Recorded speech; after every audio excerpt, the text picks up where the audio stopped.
Hello बच्चों, आप सभी को स्वागत है। आज की इस वीडियो में हम लोग देखेंगे क्लास 12 चैप्टर 2 उसने कहा था, जिनके लेखक का नाम चंद्रधर शर्मा गुलेरी है। आज हम इसके संपूर्ण अर्थ के पार्ट 1 को देखेंगे।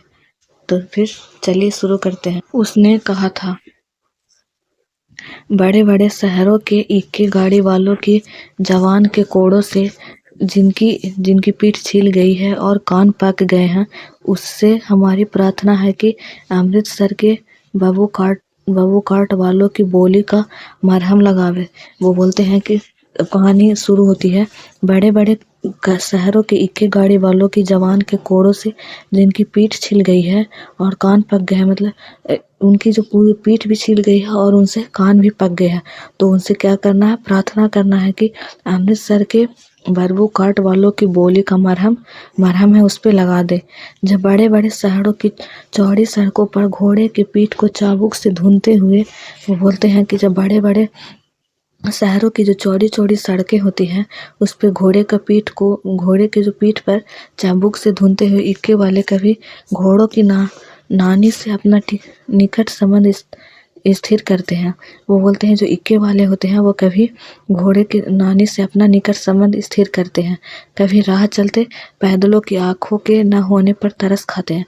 वो बोलते हैं कभी उनसे स्थिर करते हैं और कभी है जो उनसे तरस खा के आगे बढ़ाते हैं। कभी उनके पैरों की उंगलियों के पोरों को चितकर अपने ही को सताया हुआ बताते हैं, और कभी कभी जो उनके पैरों पर पीट कर अपने आप को सताए हुआ बताते हैं, और संसार भर की ग्लानि, निराशा और क्षोभ के अवतार बने नाक के सीधे चल जाते हैं। और वो बोलते हैं कि जो अपने जितना भी गुस्सा है, निराशा, क्षोभ उस घोड़े पर निकाल कर और सीधा चले जाते हैं। तब अमृतसर में उनकी बिरादरी वाले तंग चक्रदार गलियों में एक लड़े वाले के लिए ठहरकर सब्र का समुद्र उमड़कर बच्चों, खाल साजी, हटो भाई जी, ठहरना भाई, और अपने दो लाला जी, हटो बाछा करते हुए सफेद फेटो, हैचड़ों और बतकों, गन्नों और खमोचों और भारे वालों के जंगल में राह खेते हैं। वो बोलते हैं कि तब अमृतसर में उनकी बिरादरी तंग आकर चक्करदार गलियों में हर एक लाड़ी वाले के लिए ठहरकर सब्र का समुद्र मारकर बोलते हैं कि बच्चों, खाल साजी, हटो भाई जी, ठहरना भाई, आने दो लाला जी, ये सब कहकर वो सफेद फेटो, खचरों और बतकों, गन्नों, खमोचों और भारे वालों के जंगल में राह खेते हैं। क्या मजाल है कि जी और साहब बिना सुने किसी को हटना पड़े। वो बोलते हैं वो सब बातें तो अलग बात है, लेकिन अगर जी और साहब नहीं बोलेंगे तो वो हैं जो रास्ते से हटना ही पड़ता था। यह बात नहीं कि उनकी जीभ चलती ही नहीं है, चलती है पर मीठी छुरी की तरह महीन मार करती है। वो बोलते हैं कि इसका मतलब ये नहीं कि उनका जीभ नहीं चलता है, वो चलता है, लेकिन वो मीठी छुरी की तरह महीन मार करते हैं। यदि कोई बुढ़िया बार बार चितौनी देने पर भी लीक से नहीं हटती तो उनकी बचना बली की ये नमूने हैं, हट जा जीने जोगिए, हट जा कर्मा बलिए, हट जा पुतः प्यारिए, बच जा लंबी बारिए। वो बोलते हैं कि अगर कोई बूढ़ी है जो बार बार चितौनी देने लगे तो उनका जो वचन है वो अलग ही बदल जाता है। वो बोलने लग जाते हैं कि हट जा जीने जोगी, ये सारी बातें हैं जो उनको बोलने लग जाते हैं। समष्टि में इसका अर्थ है कि तू जीने योग्य है, तू भाग्य वाली है, पुत्रों को प्यारी है, लंबी उम्र तेरे सामने है, तू क्यों मेरे पहियों के नीचे आना चाहती है, बच जा। वो बोलते हैं कि उनका कहने का मतलब ऊपर जो बोला गया है उसका नीचे बताया गया है कि समष्टि में उसका क्या अर्थ है, तू भागो वाली है, पुत्रों की प्यारी है, यही सब बातें कहकर वो उनको अलग हटने के लिए कहा जाता है। ऐसे बरबू काटो वालों के बीच में होकर एक लड़का और एक लड़की चौक की एक दुकान पर आ मिले। वो बोलते ऐसे ही इतने ज़्यादा भीड़ भाड़ इलाके में एक जो लड़का और एक लड़की एक दुकान पर आ मिले। उसके बालों और इसके ढीले सुथने से जान पड़ता था कि दोनों सिख हैं। मतलब उनके जो बाल और उनके ढीले सुथने से जान पड़ता है कि वो सिख हैं, सिख धर्म के हैं। वह अपने मामा के केस धोने के लिए दही लेने आया था और यह रसोई के लिए बढ़िया। वो बोलते हैं कि जो जो एक है जो मामा के लिए जो बाल होता है, बाल धोने के लिए दही लेने आया था, और दूसरा है जो बढ़िया लेने आया था। दुकानदार एक परदेसी से गूंथ रहा था जो शेर भर गीले पापड़ों की गड्डी को गिने जा रहा था। वो बोलते हैं कि दुकानदार जो होता है वो परदेसी से गूंथ रहा था और पापड़ों की गड्डी को गिने जा रहा था। तेरे घर कहाँ है? मागरे में। और तेरे? बोलता है, एक ने पूछा कि तेरे घर कहाँ है, तो उसने बोला मागरे में। और तेरे? माछे में। तो एक ने बताया माछे ने। यहाँ कहाँ रहती है? तो पूछा गया कि यहाँ कहाँ रहती है? अतर सिंह के बैठक में, वे मेरे मामा होते हैं। तो उसने बोला कि अतर सिंह है उनके यहाँ, वो मेरे मामा हैं। मैं भी मामा के यहाँ हूँ, उनका घर गुरु बाजार में है। तो उसने बोला कि मैं भी मामा के यहाँ आया हूँ, और वो कहाँ है? गुरु बाजार में है। इतने में दुकानदार निपटा और इन सौदा देने लगा। इतने में जो दुकानदार है वो सारा काम खत्म करके और इनको सहज सौदा देने लगा। सौदा देकर दोनों साथ साथ चले। जो सौदा था वो लेकर साथ साथ चले। कुछ दूर जाकर लड़के ने मुस्कुराकर पूछा, तेरी कुड़माई हो गई है? कुछ दूर आगे जाकर जो लड़का है वो पूछा कि तेरी कुड़माई हो गई है, यानी कि तेरी सगाई हो गई है क्या? इस पर लड़की कुछ आंखें चढ़ाकर धत कहकर दौड़ गई और लड़का मुंह देखता रह गया। तो इतने में जो लड़की है आंखें चढ़ाकर आंखें देखकर उसने कहा धत, और फिर वहां से दौड़कर चली गई और लड़का मुंह देखता रह गया। दूसरे तीसरे दिन सब्जी वाले के यहाँ, दूध वाले के यहाँ अकस्मात दोनों मिल जाते। वो बोलते हैं कि कोई दूसरे दिन और तीसरे दिन कभी सब्जी वाले के यहाँ, कभी दूध वाले के यहाँ, दोनों ही अचानक कभी मिल जाते थे। महीना भर यही हाल रहा, मतलब महीनों भर वैसे ही हाल रहा। दो तीन बार लड़के ने फिर पूछा, तेरी कुड़माई हो गई? तो वो जो लड़का है बार बार वही क्वेश्चन करता कि तेरी कुड़माई हो गई, और उत्तर में वही धत मिलता है। तो लड़की वही बोलती धत। एक दिन जब फिर लड़के ने वैसे ही हंसी में चिढ़ाने के लिए पूछा, तब लड़की की संभावना के विरुद्ध बोली, हाँ हो गई। तो एक दिन फिर लड़का ने वैसे ही हंसी में फिर से उसने पूछा कि तेरी कुड़माई हो गई? तो इस बार लड़की ने कहा हाँ हो गई। कब? कल। देखते नहीं यह रेशम से कढ़ा हुआ सालू? तो वो बोलता है कि कब हुआ? तो बोला कल। जो बोलता है कि ये जो रेशम का जो साल है, दुपट्टा, देखते नहीं ये रेशम का दुपट्टा। लड़की वहां से फिर भाग गई। लड़के ने घर की राह ली। तो लड़का है जो अपने घर की तरफ चलने लगा। रास्ते में एक लड़के को मोरी में ढकेल दिया। रास्ते में एक लड़का जो था उसको मोरी में ढकेल दिया। एक छाबड़ी वाले की दिन भर की कमाई खोई, एक कुत्ते को पत्थर मारा, और एक गोभी वाले के ठेले में दूध उधेड़ दिया। तो वो जो लड़का है पहले तो उसने एक को ढकेल दिया, फिर दूसरे को पत्थर मारा, कुत्ते को पत्थर मारा और गोभी वाले को दूध उधेड़ दिया। गोभी वाले के ठेले में दूध उधेड़ दिया। सामने नहाकर आती हुई किसी वैष्णवी से टकराकर अंधे की उपाधि पाई, तब कहीं घर पहुंचा। ये सब करके तब लास्ट में वह फिर अपने घर पहुंचा। राम राम, यह भी कोई लड़का है? वो बोला कि राम राम, यह भी कोई लड़का है। दिन रात खदकों में बैठे हड्डियां अकड़ गई।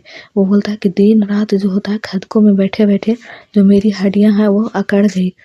लुधियाने से 10 गुना जाड़ा और मेह और बर्फ ऊपर से। वो बोलते हैं कि लुधियाना जो है उससे तो यहाँ 10 गुना ज़्यादा भी जाड़ा है, मेह और बर्फ ऊपर से।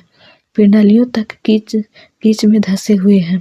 गनीम कहीं दिखता ही नहीं। घंटों 2 घंटे में कान के पर्दे फाड़ने वाले धमाके के साथ सारी खंडक खिल जाती है। वो बोलते हैं कि दुश्मन की पिंडलियों के बीच धंसे हुए हैं।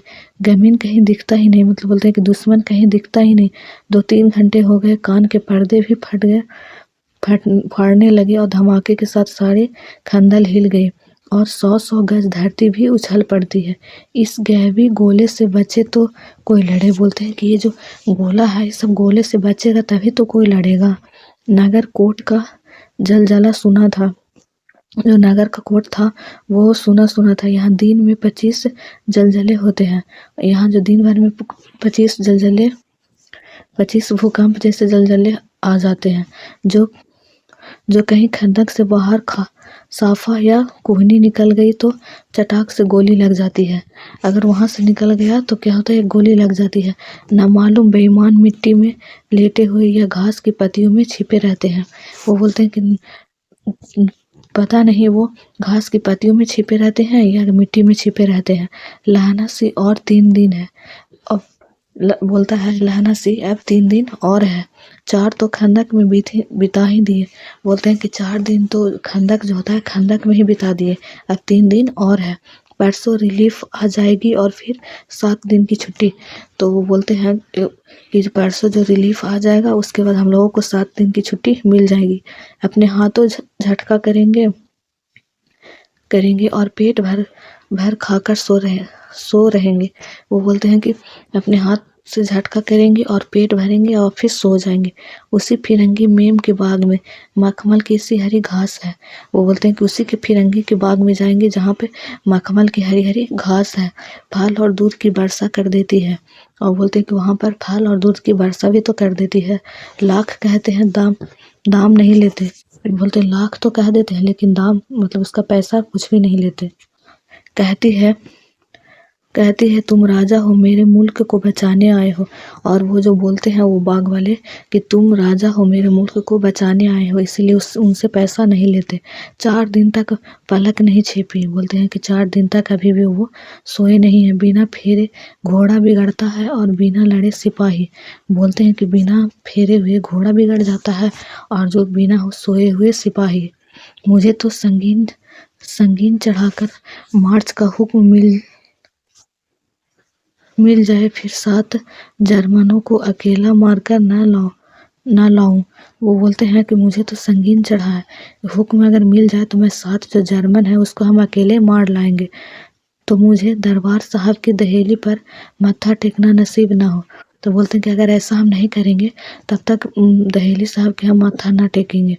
पाजी कहीं के कैलो के घोड़े संगीन देखते ही मुड़ फाड़ देते हैं। बोलते हैं कि पाजी कहीं के कैलो के घोड़े संगीन देखते ही मुड़ फाड़ देते हैं और पैर पकड़ने लग जाते हैं, और जो पैर होता है पैर को पकड़ने लग जाते हैं। यो अंधेरे में 30-30 मन का गोला फेंकते हैं। यहाँ पर बोलते हैं जब अंधेरा भी रहता है तो वो बिना देखे हुए भी 30-30 गोला फेंक देते हैं। उस दिन धावा किया था। बोले कि एक दिन जो है वो धावा किए थे कि 4 मील तक एक जर्मन नहीं छोड़ा था। 4 मील तक एक जर्मन को नहीं छोड़ा उन्होंने। पीछे जनरल ने हट आने का कमाल दिया नहीं तो। बोलते हैं कि अगर पीछे हटने का जनरल ने अगर हुक्म नहीं दिया होता तो उसको 4 मील तक छोड़ देते ऐसे ही, नहीं तो सीधे बलीन पहुंच जाते। बोले अगर उसको नहीं छोड़ते तो बलीन ही पहुंच जाते। क्यों? सूबेदार हजारा सिंह ने मुस्कुराकर कहा। ये सब बातें जो होता है वो सूबेदार हजारा सिंह मुस्कुराते हुए बोले। लड़ाई के मामले जमादार या लायक के चलाए नहीं चलते। वो बोलते हैं कि लड़ाई जो होता है वो जमादार या नालायक के चलते नहीं होता। बड़े अफसर दूर ही सोचते हैं। बोलते हैं जो बड़े बड़े अफसर होते हैं उनका सोच भी दूर होता है। 300 मील का सामना है। बोलते हैं कि 300 मील का सामना होता है। एक तरफ बढ़ गए तो क्या होगा? सूबेदार जी सच है, लहना से बोला। लहना सिंह ने बोला हाँ हाँ सूबेदार जी ये बात सच है, पर करे क्या, हड्डियों में तो जाड़ा धस गया।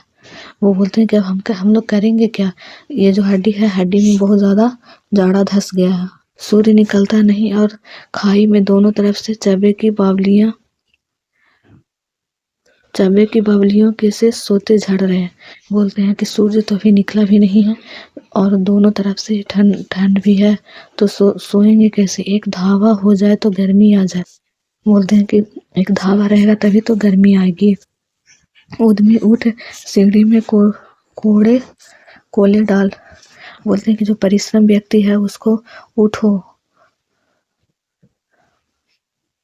और सीढ़ी में कोले को डालो। बजीरा तुम 4 जन बाल्टियां लेकर खाई का पानी बाहर फेंको। वो बोलते हैं कि कि सिपाही लोगों को उन बोला कि परिश्रमी आदमी जो होता है वो सब उठो और सिगड़ी में कोले डालो। और फिर बोलते हैं कि वजीरा सिंह तुम जो होता है 4 बाल्टियां लेकर खाई में पानी को फेंको। महासिंह शाम हो गई है। और फिर बोलते महासिंह को बोले कि वो शाम हो गई है, खाई के दरवाजे का पहरा बदल दे। वो बोलते हैं कि वजीरा सिंह के बोले कि तुम 4 बाल्टी खाई में पानी फेंक दो, और महासिंह को बोले कि शाम हो गई है तो दरवाजे का पहर बदल दो। यह कहते हुए सूबेदार सारी खदक में चक्कर लगाने लगे। और ये बातें कहकर जो सूबेदार हैं वो अपने खदकों में चक्कर लगाना शुरू कर दिए। वजीरा सिंह पलटन का विदूषक था। जो वजीरा सिंह था वो पलटन का क्या था, जोकर था। बाल्टी में गदला पानी लेकर खाई के बाहर फेंकता हुआ बोला, मैं पाधा बन गया हूँ। वो बोलता है कि बाल्टी में जो गंदा वाला पानी था उसको खाई के बाहर फेंकता हुआ बोला, मैं पुरोहित बन गया। वो पानी फेंकने के बाद वो बोलता है कि मैं क्या बन गया, पुरोहित बन गया। करो जर्मनी के बादशाह का तर्पण। फिर बोलता है कि करो जर्मनी का बादशाह का तर्पण। इस पर सब खिलखिला पड़े और उदासी के बादल फट गए। वो बोलते कि ये बातें सुनकर जो सब थोड़ा हंसने लगे और खिलखिला पड़े। लाना सिंह ने दूसरी बाल्टी भरी, उसके हाथ में देखकर कहा, अपनी बाड़ी के खरबूजों में पानी दो। लाना सिंह ने जो दूसरा बाल्टी भर कर बोला कि ये जो हाथ में देकर कहा, जो दूसरा बाल्टी था उसको उस हाथ में देकर बोला, अपनी बाड़ी के खरबूजों में पानी है जो दे दो। ऐसा खाद पानी पंजाब भर में नहीं मिलेगा। वो बोलते हैं कि ऐसा जो खाद पानी है पूरे पंजाब भर में नहीं मिलेगा। हाँ, देश के यहाँ स्वर्ग है। वो बोलते हैं क्या ये देश स्वर्ग है? मैं तो लड़ाई के बाद सरकार से 10 गुमा जमीन यहाँ मांग लूंगा और फलों के बूटे लगाऊंगा। वो बोलता है कि जब लड़ाई खत्म हो जाएगा उसके बाद सरकार के पास जाकर जो 10 गुमा जमीन है मांग लूंगा, और मांगने के बाद यहाँ पर फलों के बूटे लगाऊंगा। लाड़ी होरा को भी यहाँ बुला लेंगे या वही दूध पिलाने वाली फिरंगी मेम।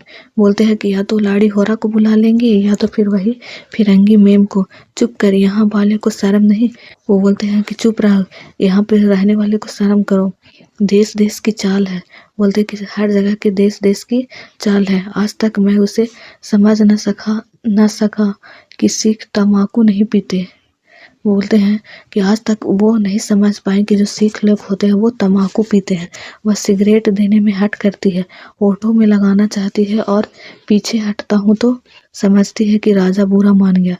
वो बोलते हैं कि वो सिगरेट को देने से मना करती है और फिर होठों से लगाना चाहती है, और जब पीछे मुड़ते हैं तो उसको लगता है कि वो राजा बुरा मान गया, अब मेरे मुल्क के लिए लड़ेगा नहीं। फिर बोलता है जब सिगरेट नहीं देती है तो वो खुद सोचती है कि उसको बुरा न लग जाए, और फिर वो मेरा जो मुल्क है उसके लिए लड़ेगा नहीं। अच्छा, अब वो बोधा सिंह कैसा है? उसके बाद बोलते हैं कि बोधा सिंह अब कैसा है? अच्छा है, जैसे मैं जानता ही नहीं हूँ। और फिर वो बोलता है कि ऐसे बता रहे हो कि जैसे मैं जानता ही नहीं। रात भर तुम अपने दोनों कंबल उसे उड़ाते हो और आप सिगड़ी के सहारे गुजर करते हो। वो बोलते हैं कि रात भर तो तुम उसको कंबल उड़ाते हो और अपने जो होता है वो अंगीठी के सहारे अपना रात गुजार लेते हो। उसके पहरे पर आप पहरा दे आते हो। बोलते उसके जब पहरा देने का टाइम रहता है तो उसके जगह पर भी तुम ही पहरा दे देते हो। अपने सूखे लकड़ी के तख्तों पर उसे सुलाते हो और आप कीचड़ में पड़े रहते हो। और बोलते हैं कि उसको जो तख्तों पर सुलाते हो अपने कीचड़ पर ही रहते हो। कहीं तुम न मादे पड़ जाना। वो बोलते हैं कि कहीं तुम्हें ठंड न लग जाए। जाड़ा क्या है, मौत है या निमोनिया? वो बोलते हैं कि जाड़ा क्या है, मौत कि निमोनिया? मरने को तो मुरब्बे नहीं मिला करते। बोलते हैं मरने वाले को नहरे के पास का जो जमीन होता है वो भी नहीं मिल पाता है। मेरा डर मत करो। बोलते हैं कि मेरा डर मत करो, मैं तो बुलेल की खड़ के किनारे ही मरूंगा। वो बोलते हैं कि बुडेल का जो खड्ड होता है उसी के किनारे मरूंगा। भाई कीरत सिंह की गोदी पर मेरा सिर होगा। वो बोलते हैं कि जो मेरा भाई कीरत सिंह है उसके गोद में मेरा सिर होगा और मेरे हाथ के लगाए हुए आंगन के आम के पेड़ की छाया होगी। बोलते हैं मेरे भाई कीरत सिंह के गोद गोद होगा, और जो मेरे जो पेड़ लगाया हुआ आम का जो पेड़ है उसी के छाया में। वजीरा सिंह ने त्योरी चढ़ाकर कहा, क्या मरने मरने की लगाई है? तो वजीरा सिंह ने कहा कि तुम लोग क्या क्या है जो मरने मरने की लगाई हुई है? मरे जर्मन और तुरक। बोलते हैं कि मरेगा वो जर्मन और तुरक। हाँ भैया कुछ गाओ। हाँ कैसे? फिर बोलते हैं कि तुम लोग है जो कुछ गाओ भाइयों, कुछ गाओ। तब उन लोग क्या गाते हैं? दिल्ली शहर दे पिसौर नु जा दिए, कर लेना लौगा दा व्यापार मंडिए, कर लेना नोदा सौदा अड़िए, लाना चटका कदुए नु, कद्दू बैने मजेदार गोरिए, होने लगा चटका कदुए नु। ये दिल्ली शहर पे पेशावर को जाने वाली मंडी में लोगों का व्यापार कर लेना। वो जो पीछे लिखा हुआ था उसमें बताया जा रहा है कि दिल्ली शहर के पेशावर को जाने वाली मंडी में लोगों को व्यापार कर लेना, आड़ी नाड़े भी कर लेना। ओए अब हमें कद्दू चखना है, ये गोरे कर्ण वाले। कद्दू अत्यंत स्वादिष्ट पका है, अब हमें कद्दू चखना है। वो बोलते हैं कि कद्दू बहुत पका हुआ है, स्वादिष्ट है, अब उसे कद्दू चखना चाहिए। कौन जानता था कि दाढ़ियों वाले घरवारी सिख ऐसा लुच्छे का गीत गाएंगे। वो बोलते हैं कि कौन जानता था कि ये सब जो है ऐसे गीत गाएंगे। पर सारी खंदक गीत से गूंज उठी। बोले सारी जो खंदक था वो पूरा गीत से ही गूंज उठा। सिपाही फिर ताजे हो गए, मानो 4 दिन से सोते और मौज ही करते रहे हों। मतलब ऐसा वहाँ पे लग रहा था कि जैसे सिपाही लोग होता है वो 4 दिन से सोए ही नहीं है, बल्कि सब लोग हैं जो मौज ही करते रहे हों। दोपहर रात गई है, बोल रहे थे अभी भी दोपहर ही रात गई है, अंधेरा है, सन्नाटा हुआ है। बोधा से खाली बिस्किटों के तीन टीनों पर अपने दोनों कंबल बिछाकर लहना सिंह के 2 कंबल और एक बरान कोट ओढ़कर सो रहा है। वो बोलते हैं कि बोधा सिंह जो होता है खाली बिस्किट के टीनों पर कंबल बिछाकर और लहना सिंह के 2 कंबल लेकर ओढ़कर सो रहा है। लहना सिंह पहरे पर खड़ा हुआ है, एक आंख खाई के मुंह पर है और एक बोधा सिंह के दुबले शरीर पर। बोलते हैं एक खाई की तरफ मुंह है और दूसरा जो दुबला शरीर बोधा सिंह पर। बोधा सिंह कराहा। थैंक यू बच्चों।